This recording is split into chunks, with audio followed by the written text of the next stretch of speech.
Tanah berdasarkan nilai keadilan dengan promotor Profesor Dr. Faisal Santiago SHMM dan co-promotor Profesor Dr. Estela Sangkel Utomo SHM. Sesi Dewan Penguji Doktor Universitas Borobudur yang terdiri dari 1.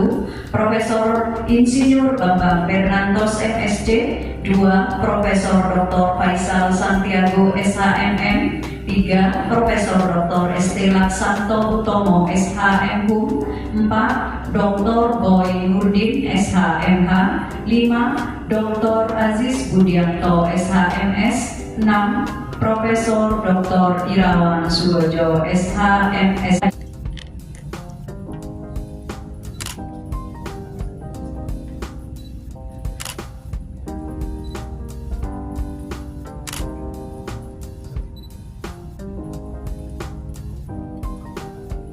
Atas nama Promo Vendus Widodo Budi Darmo, nomor induk mahasiswa 2073034, dengan ini saya nyatakan dibuka.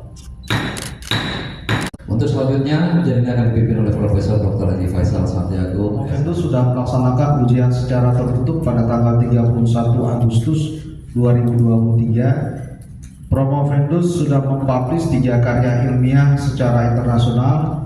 Promovendus sudah melakukan cek plagiarisme tumitin di bawah 30%. Dari persyaratan tersebut, Promovendus bisa melaksanakan promosi pendidikan Sekolah Dasar Negeri Visita Borobudur tahun 87 melanjutkan SMP pertama Negeri Borobudur.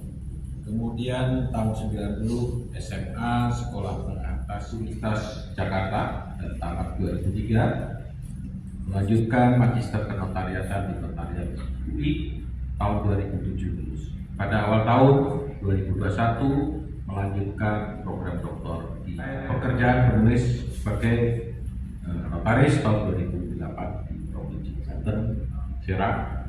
Kemudian saat ini ada di notaris di Tangerang pada tahun 2011 sampai saat ini.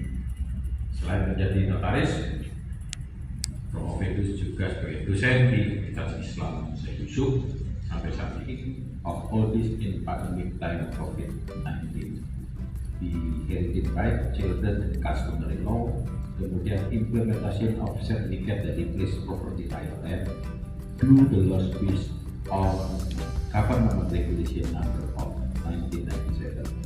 Demikian riwayat hidup singkat Promovendus Widodo Budi Darmo. Saya kembalikan ke ketua. Terima kasih. Promovendus bernama Widodo Budi Darmo untuk menyampaikan disertasi terbuka dengan judul Rekonstruksi Kedudukan PPAT dalam Peralihan Hak Atas Tanah Berdasarkan Nilai Keadilan. Kami ucapkan terima kasih atas berkat rahmat Tuhan Yang Maha Kuasa. Saya telah diberikan berbagai macam nikmat oleh Allah sehingga bisa hadir pada kesempatan siang hari ini. Terima kasih kepada Dewan Penguji pada kesempatan siang hari ini. Yang pertama kepada Bapak Profesor Dr. Insinyur Bambang Fernandos MSc selaku Rektor dan Ketua Dewan Penguji. Yang kedua kepada Bapak Profesor Dr. Faisal Santiago SHMM selaku Direktur, Sekretaris sekaligus promotor dan anggota Dewan Penguji. Yang ketiga kepada Bapak Profesor Dr. Stefanus Laksanto SHMU selaku promotor sekaligus anggota penguji. Yang keempat kepada Dr. Boy Nurdin SHMH selaku anggota penguji. Yang kelima kepada Dr. Aziz Budianto SHMS selaku anggota Dewan Penguji. Dan yang terakhir kepada Profesor Dr. Irawan Surojo SHMSI selaku penguji luar institusi dari Universitas Unitomo Surabaya. Berhak menolak untuk membuat akta jual beli antara penjual dan pembeli apabila objek tanah tersebut sedang bersengketa atau berperkara di pengadilan. Jika melihat aturan yang baru terbit sebagaimana ketentuan pasal 91 dan 92 Peraturan PP nomor 18 tahun 2001 tentang hak pengelolaan hak atas tanah, satuan rumah susun dan pendaftaran tanah, yang menyatakan bahwa objek tanah yang dilakukan blokir dan hapus dalam waktu 30 hari dengan tidak dilakukan sita jaminan, maka pendaftaran tanah, peralihan atau pembebanan hak tanah dapat dilaksanakan meskipun objek tanah tersebut sedang dalam keadaan sengketa. Nah, kasus hukum yang melibatkan PPAT antara lain perkara perdata nomor 495 PK/PDT/2016 tanggal 30 Juli 2018 antara Subarda Mija alias sebagai penggugat melawan PT Bank Mustika, Suhardi Diharja Joni Suteja Maksud Hussein SH, Yatino Hayati SH selaku notaris PPAT, dan Kepala Kantor Pertanahan Kota Bandung semuanya sebagai para tergugat dan turut tergugat.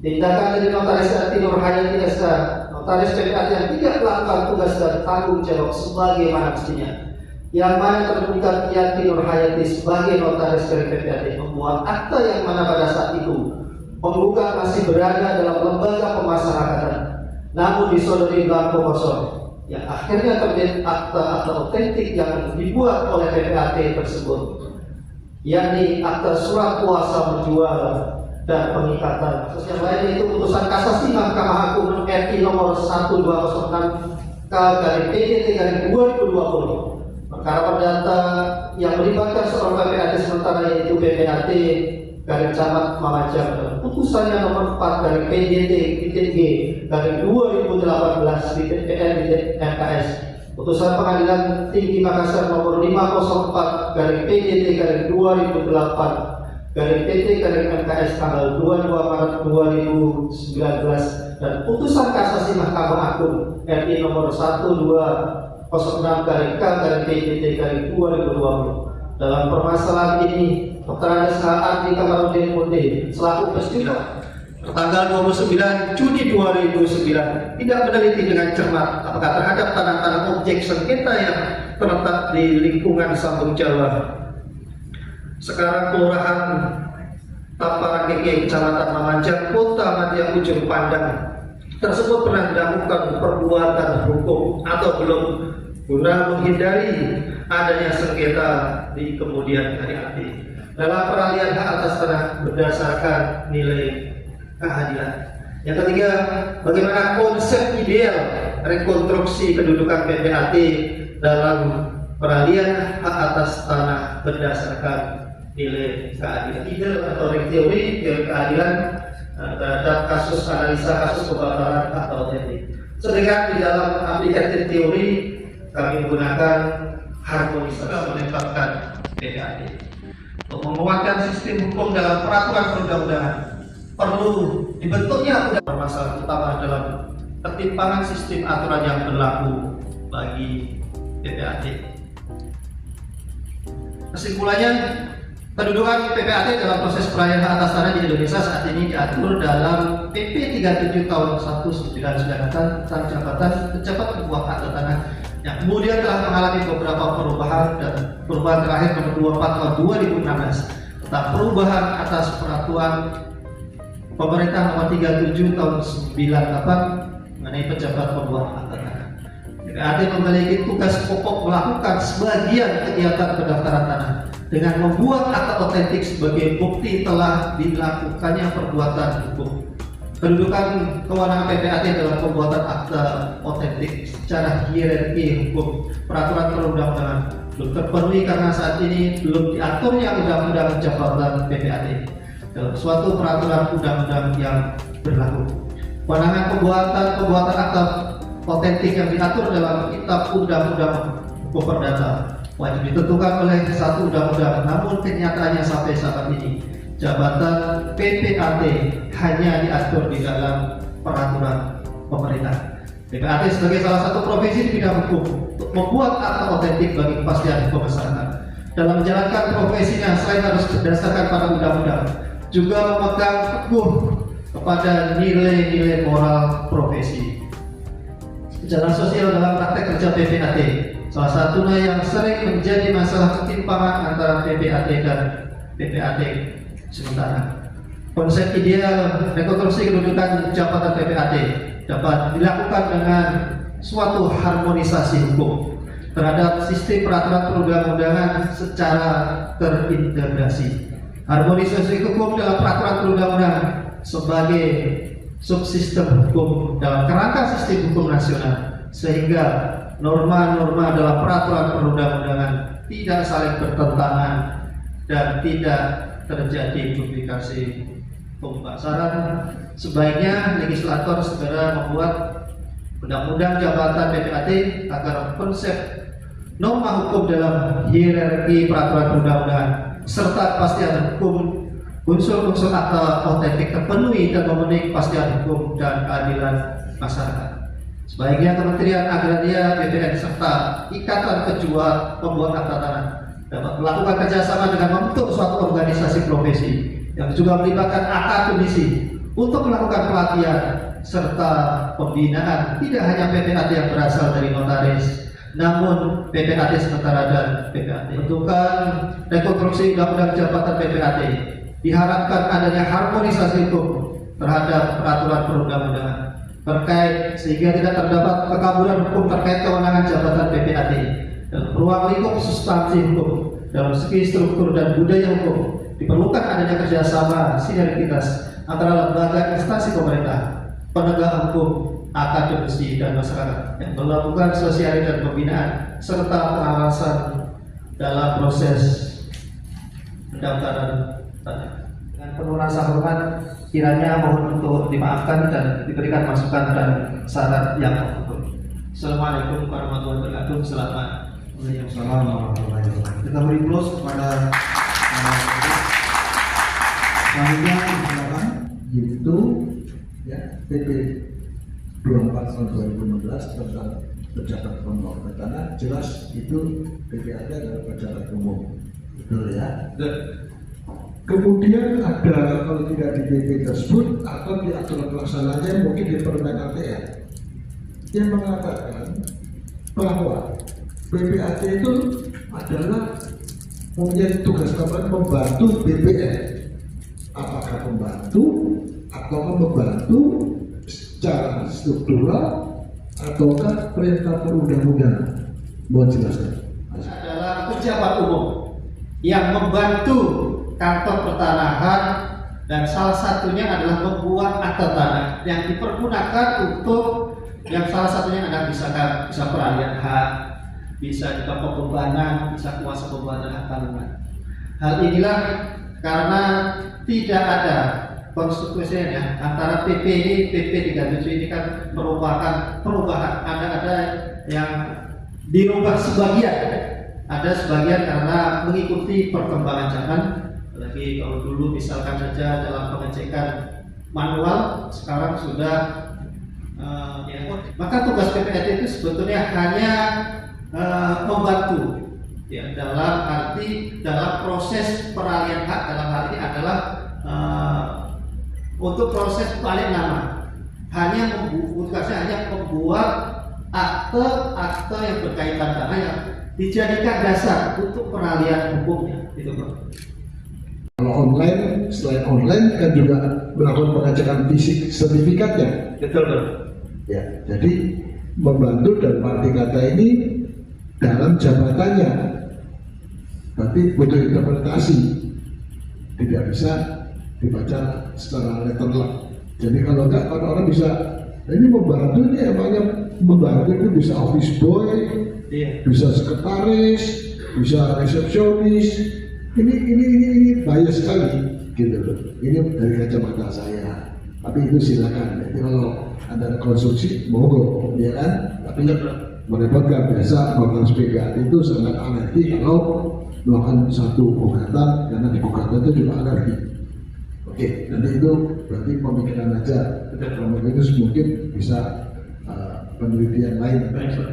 Pertanyaan terakhir adalah kaitannya tadi dengan membantu kaitan dengan tugasnya membuat akta.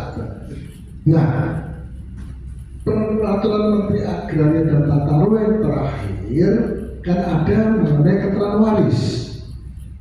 Keterangan waris itu harus dibuat di tempat pewaris terakhir berpulang. KTP terakhir. Kalau ada orang punya KTP mengatakan PPAT membuat keterangan waris, tidak ada kewenangan itu. Cuma ditanggapi perlu dikonstruksi nggak nanti? Baik, terima kasih Prof. Irawan. Jadi memang kalau keterangan waris, kalau di dalam hukum perdata, domisili meninggal itu sebetulnya memang di mana dia terakhir meninggal atau yang terakhir itu. Nah, sebetulnya itu merupakan penjelasan dari KUH Perdata ya. Sebetulnya memang kalau dulu bikin keterangan waris itu bisa lintas provinsi kan, atau bisa lintas ini. Nah, inilah yang menjadikan dasar mungkin sulit nanti ya pihak PPAT untuk mengecek apabila misalkan saja ada seorang pewaris yang meninggal di Papua, tetapi dia bikin keterangan warisnya di Kota Tangerang, ya kan? Untuk menghadirkan saksi-saksi tentunya susah nanti. Apakah dia meninggal di misalkan di Papua itu benar-benar meninggal atau tidak, atau bagaimana? Nah, menurut kami begitu, Bro. Jadi itu merupakan sebetulnya pejabat pembuat akta tanah dikaitkan dengan keterangan waris. Sebetulnya yang berhak itu adalah notaris. Tapi tempatnya memang sekarang dibatasi. Karena menurut saya, dan itulah sebetulnya yang paling tepat. Karena apa? Karena domisili orang yang telah meninggal itu sebetulnya domisili di mana tempat dia hidup atau dia pada saat dia meninggal. Kalau menurut saya sependapat dengan kantor pertanahan, karena kalau tidak begitu maka orang akan sulit. Misalnya kalau bikin keterangan waris orang yang di luar menghadirkan saksi-saksinya, nah itu akan sulit nanti. Dan peristiwa-peristiwa dia meninggal kan yang mengetahui kan pasti orang-orang terdekatnya. Kalau dia meninggal di luar, pasti notarisnya akan susah untuk menghadirkan saksi-saksi itu. Saya balik pertanyaannya. Penyertaan modal di PT TBK di Indonesia ada 50 miliar. Pengecekannya di mana? Jadi kan PPAT atau notaris itu kan mengkonstatir berdasarkan alat bukti kebenaran formal. Kalau tadi Anda sudah masuk pada pembuktian material, pengecekan petugas pemiliknya. Apakah Anda jadi notaris selama PPAT selama ini? Kalau ada orang membuat, Anda cek. Kalau KTP-nya betul salah, Anda cek di Dukcapil.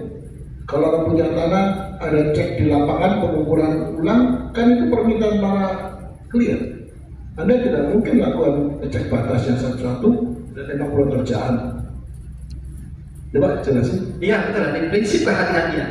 Biasanya saya akan menggali, ya misalkan aja warisnya ada berapa orang, saya akan tanyakan ini anak berapa, ini berapa, bukan hanya keterangan Menggali daripada dia setuju. Iya benar. Itu kebenaran formalnya Anda buktikan, ada surat kawin, ada akte kelahiran, ada tentu keluarga. Tapi Anda kan tidak perlu ngecek ke Dukcapil, ngecek di RT RW, ngecek di luar camat, tidak di mana-mana. Sekarang tidak, karena Nah itu tadi agak bertentangan dari keterangan. karena yang sekarang kan sudah Dukcapil itu sudah online, jadi kita cukup di online Dukcapil saja. Iya, meskipun online, Anda kalau mengeceknya enggak secara online. Rasanya enggak, karena kita lihat bukti aja. Kalau ngecek online ternyata online-nya udah di-hack. Anda tahu nggak udah di-hack? Tidak tahu. Nah kalau ada perubahan, Anda tanggung jawab mau nggak? Nah kalau gitu, ya PPAT notaris itu bisa disalah-salahin kan? Ternyata kliennya yang bawa data palsu, semua online-nya udah di-hack, kemudian transaksi jadi Anda disuruh tanggung jawab mau nggak? Kalau tadi pemikiran itu, karena itu tanggung jawab dilimpahkan kepada PPAT dan Anda bersedia tanggung jawab. Karena sesuai dengan pemikiran BPN itu beda dengan kalau Anda mempertahankan kita mengkonstatir. Setahu saya notaris BPAT itu mengkonstatir, tidak mengecek kebenaran material. Ini bukan pidana. Anda tidak bisa judgement. Kaitan dengan PPATK itu by feeling. Jual beli 50 miliar di Raja Ampat, minta bantuan dalam bentuk US dollar, kan tidak bisa. Tidak bisa. By feeling itu pasti money laundering. Tapi kalau transaksi 50 juta kasih tunai satu gepok, ya pantas-pantas saja. Demikian, cukup, Prof. Makasih waktunya. Untuk di kemudian dijadikan alat bukti di kemudian hari apabila salah satu pihak itu bersengketa. Tapi dalam prakteknya PPAT itu dari perkataan boleh, kalau memang ada pemanggilan, misalkan saja notaris mau dipanggil, maka harus melalui majelis kehormatan. Tapi dalam PPAT sekarang kita tidak terlindungi. Di samping itu, meskipun kita membuat atap PPAT, ada proses-proses yang harus dilalui. Misalkan saja dalam peralihan hak, kita harus mengecek sertifikat itu, harus bayar pajak-pajaknya, harus validasi dulu, baru bisa dijalankan akta jual beli. Maka inilah kenapa kok diharmonisasi. Jadi menselas-selaskan ada undang-undang jabatan PPAT, ada undang di sepeda juga, karena di sana ada pajak-pajak yang dibayarkan sebelum kita melakukan peralihan hak atau membuat akte PPAT tersebut. Buat notis ya, temuan baru dalam disertasi. Ya, temuan baru pada novel ini adalah banyak notaris yang disangkakan. Dia memang bekerja sesuai dengan, tapi teknik kehati-hatian itu harus didukung. Kenapa? Aturan-aturan yang ada sekarang, ya, ini termasuk ada dalam studi kasus yang tadi sudah ada yang melibatkan PPAT ya. Ketika ada seseorang yang Kita tahu sekarang ini belum ada undang-undang untuk undang-undang ketika pejabat membuat akta tanah itu membuat akta otentik harus disamakan dengan notaris. Nah sekarang memang lagi dirancang kalau tidak salah ya, jadi undang-undang jabatan PPAT. Nah ini juga lagi dengan ikatan pejabat pembuat akta tanah tadi dikonsolidasikan dengan DPR untuk nanti dibuat rancangan menjadi undang-undang jabatan PPAT. Nah, sebetulnya sudah ada dirancang juga dengan sebelum adanya undang-undang pertanahan. Ini juga sudah masuk, tapi sampai sekarang sepertinya belum jalan, Prof. Dengan adanya undang-undang ini kita dengan jabatan lebih terlindungi, baik itu PPAT yang berlatar belakang notaris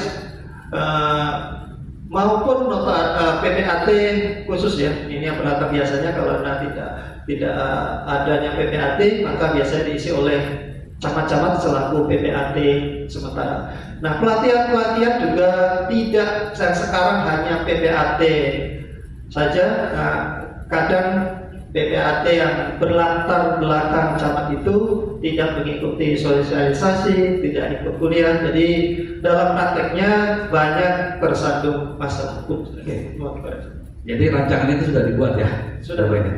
Ya, mudah-mudahan teman-teman dari PPAT bisa dapat cepat mendorong agar undang-undang atau rancangan undang-undang ini dapat disahkan sebagai undang-undang untuk jabatan PPAT. Nah, hukumnya terkait dengan kedudukan PPAT. Kalau misalnya yang direkonstruksi itu kedudukan PPAT-nya, apakah PPAT tidak perlu lagi membuat AJB? Ya cukuplah seperti notaris misalnya seperti itu. Jadi notaris mangkat PPAT institusinya. Tapi kan kalau undang-undangnya Anda berkali-kali menyatakan tadi sampai kesarannya juga kan terkait dengan akan mengusulkan undang-undang. Jadi PPAT itu beliau dilindungi seperti notaris ya. Dia itu berdasarkan undang-undang nomor 2 tahun 2014 kan seperti itu. Sehingga kalau notaris bermasalah dengan hukum atau berkaitan dengan persoalan hukum, notaris tidak gampang ditarik-tarik oleh polisi, penyidik, atau bahkan jaksa penuntut umum, atau bahkan hakim tanpa persetujuan majelis kehormatan notaris. Kan seperti itu bunyinya. Itu substansi hukumnya yang direkonstruksi. Jadi kalau misalnya di PPAT institusinya yaitu apa, kewenangan PPAT, tapi kan harus punya landasan hukum. Mungkin barangkali yang dimaksud saudara adalah yang dikonstruksi itu adalah peraturannya. Jadi bahwa ya, nah ya kan, betul kan? Jadi bukan kedudukan PPAT yang direkonstruksi. Kalau yang direkonstruksi adalah hukumnya, berarti PP 2497 dan atau yang direkon apa yang diamandemen dengan PP 24 2016 kan gitu kan, direkonstruksi dimasukkan untuk melahirkan undang-undang. Itu maksudnya. Oke, tidak apa-apa, nanti Anda silakan berpikir kembali. Nanti di sarannya nanti Anda bisa berkolaborasi sama Ibu saya tadi Bu Leli. Anda bukan berdua, tetapi sarannya itu Anda harus bisa memberikan gambaran ini loh, atas dasar landasan hukum. Kalau di notaris ketika dia sama-sama membuat akta, ada prinsip kehati-hatian. Ketika sama-sama membuat akta, kan gitu ya, membuat akta notaris berapa, ketika dia dipersyaratkan, kalau notaris dapat perlindungan full, istilahnya kan seperti itu. Nah, kok dia nanti di PPAT itu jangan hanya mengandalkan PP 24 yang diamandemen dengan PP 24 2016 kan itu maksudnya kalau hukumnya yang direkonstruksi itu untuk menghasilkan produk hukum yang namanya undang-undang. Paham nggak? Ya oke, saya kira itu saja cukup. Pimpinan sidang itu bisa bersamakan itu dalam bentuk dan undang-undang di mana akta itu dibuatnya, di mana akta itu juga di tempatnya juga nggak bisa bikin akta di tempat ketika dia tidak melakukan jabatan di tempat yang lain. Jadi akta PPAT itu membuat aktanya hanya untuk di tempat wilayah jabatannya. Menurut saya aktanya. Baik, nah, berdasarkan di bawah undang-undang yang bertentangan sifatnya dengan aturan yang lebih tinggi atau katakan undang-undang, maka aturan itu dianggap gugur seharusnya. Nah, ini bagaimana Pak? Juga di beberapa akte notaris atau PPAT adalah akte otentik karena memang tidak diatur dalam undang-undang, tapi dalam hierarki memang kita dalam PP itu di bawah undang-undang. Tapi karena sepanjang itu tidak melanggar undang-undang, sejatinya itu menurut saya tidak masalah. Baik. Sekarang pertanyaan berikutnya terkait dengan penelitian saudara yang di situ. Antara kedua itu adalah PPAT dari notaris, yang ketiga adalah PPAT khusus. Terkait PPAT sementara ini ya, kita ketahui bahwa ini camat, biasanya kan gitu ya dalam praktikkan. Nah, itu dasar hukumnya PP nomor 37 tahun 1998, ya nggak? Selain permen ya peraturan Menteri Negara Agraria ya nggak? Dan kepala Badan Pertanahan Nasional kan gitu ya, kita paham itu. Nah, tapi sejak adanya perubahan dari PP nomor 37 1998 ya itu lahir ya PP nomor 24 tahun 2016 ada dalam penelitian saudara itu ya, PP nomor 24 tahun 2016 tentang perubahan PP nomor 37 tahun 1998 tentang peraturan jabatan PPAT ya. Nah, salah satu substansi di dalam PP nomor 24 tahun 2016 itu menyatakan bahwa pegawai negeri tidak boleh merangkap jabatan. Camat ini adalah kita ketahui pegawai negeri. Bagaimana pandangan saudara terkait masalah ini ya? Karena kalau jika dipaksakan camat tetap ya sebagai PPAT sementara, ini bagaimana kepastian hukumnya nanti? ya, dari sisi kepastian hukumnya. Dan kekuatan hukumnya apabila terjadi satu dari hal, misalnya sengketa, ya. Nah, itu yang pertama. Bagaimana ya masalahnya? Ya, silakan kita. Di dalam wilayah jabatan PPAT itu tidak ada PPAT, jadi tidak ada PPAT yang dari notaris. Maka itu bisa dengan berdasarkan PP dari PP di kantor itu bisa diisi oleh camat, tapi itu untuk sementara waktu. Tapi tentunya PPAT sementara itu juga dibekali dengan pelatihan meskipun hanya beberapa kali pelatihan, dan PPAT sementara juga dilakukan sumpah jabatan. Maka sejatinya memang sah-sah saja aktenya itu meskipun di dalam rangkap jabatannya memang nggak boleh. Tapi untuk mengisi kekosongan hukum kan ada boleh. Ya. Sebelum saya akhiri, saya dengan misi kan, tadi bukan dari misi itu filosofi diberikan, nah dari filsafatnya itu kuat. Saya berpikir dan ketika filsuf bahkan gitu ya. Nah, ketika kita bicara, ini judul disertasi saudara ini adalah rekonstruksi kedudukan PPAT dalam peralihan hak atas tanah berdasarkan nilai keadilan. Jadi ada nilai keadilan bagi adil, ada kata adil di sana.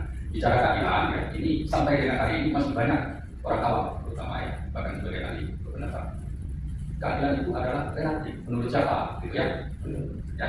Nah, memang mudah untuk diucapkan tapi sulit untuk dilaksanakan. Hanya orang-orang yang profesional ya, dan berkualitas, ya, terutama berkualitas dari sisi moralitas yang mampu benar-benar adil, gitu ya. Nah, terkait masalah ini ya, ada dalam hukum ya, sumum jisuma ya.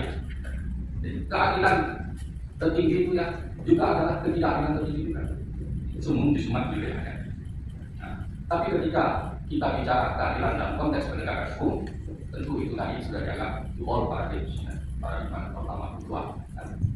Ya, nah, ada sebuah temuan terkini ya di dalam sebuah proceeding ya yang dipublish dan melalui LRT di Singapura ya, dari Global Science and Technology Forum Singapura ya. Itu bahwa keadilan itu adalah keadilan untuk sebanyak-banyaknya orang yang mana utamakan orang yang paham, orang yang ahli, para expert. Akan tetapi dua orang ahli hukum ketemu bisa mereka 3 atau 4 bahkan 5 pendapat ya. Nah, ahli yang mana yang masuk adalah ahli yang no vested interest. Jadi yang mampu menunjukkan mana yang benar itu adalah tetap benar, mana yang salah itu adalah tetap salah. Nah, itu yang maksudnya. Nah, terkait dengan semua media tadi itu para Indonesia dengan tulisan tadi ya, itu ada ya judulnya Inti Paradigm of Judges for Law Enforcement in Indonesia ya, from Positivism to Realism ya, from Positivism to Realism ya. Pernah saya sebut dalam sidang tertutup ya. Nah, saudara tentu sudah baca ini, kalau jangan mana yang saudara lebih setuju, yang to all paradigm tadi ataukah the new paradigm? Ya, silakan Pak. Kita sebagai PPAT kan harus adil.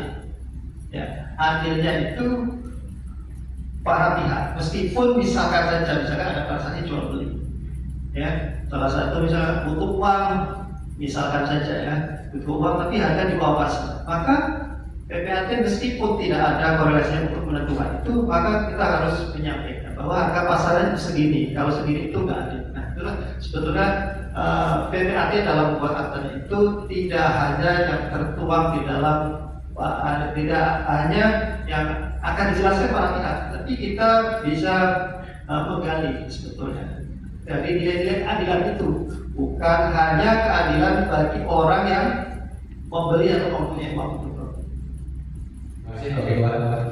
Baik, terima kasih kopromotor yang sudah memberikan nasihat terakhir ya, untuk segera membuka ya, untuk jadi naskah akademik kalau diusulkan ya, supaya ada kemanfaatan bagi perkembangan PPAT di Indonesia. Saya pikir saya tidak terlalu berlama karena sudah seringkali proses bimbingan dilakukan dan saya melihat ada sangat semangat sekali, antusias sekali untuk segera menyelesaikan doktor hukum ini. Alhamdulillah sampai hari ini Anda di bawah 3 tahun ya, bisa menyelesaikan penulisan disertasi. Mudah-mudahan sebentar lagi Anda akan mendapatkan hasil yang baik ya untuk memperoleh gelar doktor hukum. Sekian, selesai sudah ujian kita pada pagi hari ini. Saya ucapkan terima kasih kepada para hadirin yang telah hadir di Universitas Borobudur dalam acara promosi doktor hukum atas nama Widodo Budi Darmo.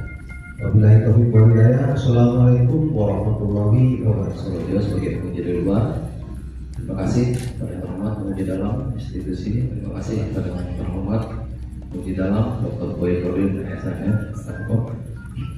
Terima kasih pada promotor Profesor Dr. Faisal Santiago dan promotor Profesor Dr. Asad Utomo SNM yang berhasil membimbing Promo Pendus hadir dalam ujian terbuka ini, dan telah dijawab seluruh pertanyaan dan tim penguji telah dijawab dengan lugas. Mudah-mudahan hasilnya baik dan jelas. Sementara akan hasilnya.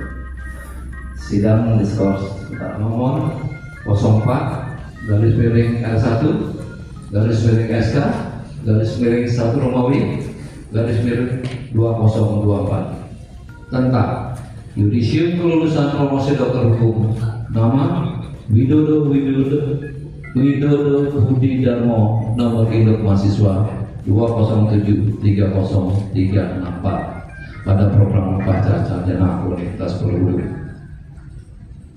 Rektor Universitas Borobudur menimbang dan seterusnya, mengingat dan seterusnya, memperhatikan dan seterusnya, memutuskan. Pertama, menyatakan bahwa Saudara Widodo Budi Darmo, nomor induk 2073034 lulus ujian program doktor hukum.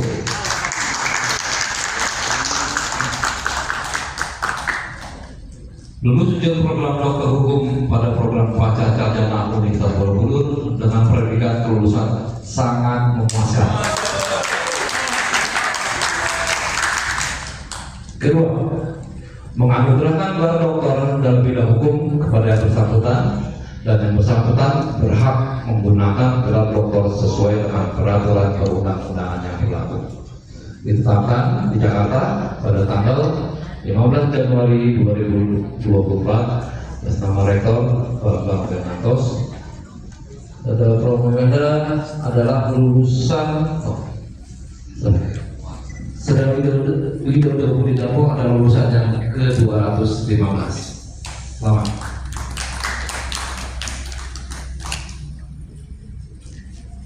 Sekarang mulai gelar doktor hukum dengan mempertahankan disertasi saudara dalam sidang terbuka di hadapan tim penguji yang terdiri dari para guru besar dan disaksikan oleh wakil selaku universitas.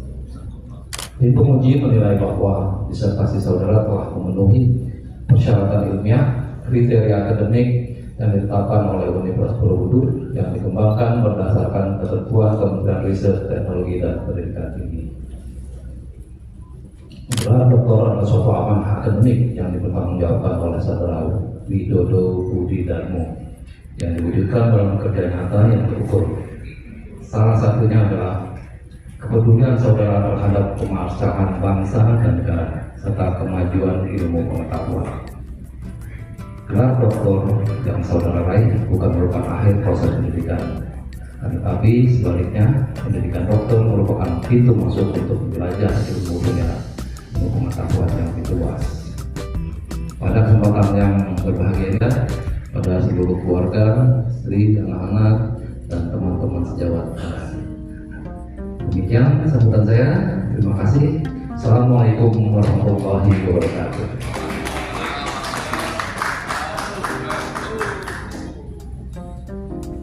Yang Maha Esa, sidang terbuka promosi doktor hukum program Baca Sarjana Universitas Borobudur atas nama Dr. Widodo Budi Darmo dengan ini saya nyatakan ditutup.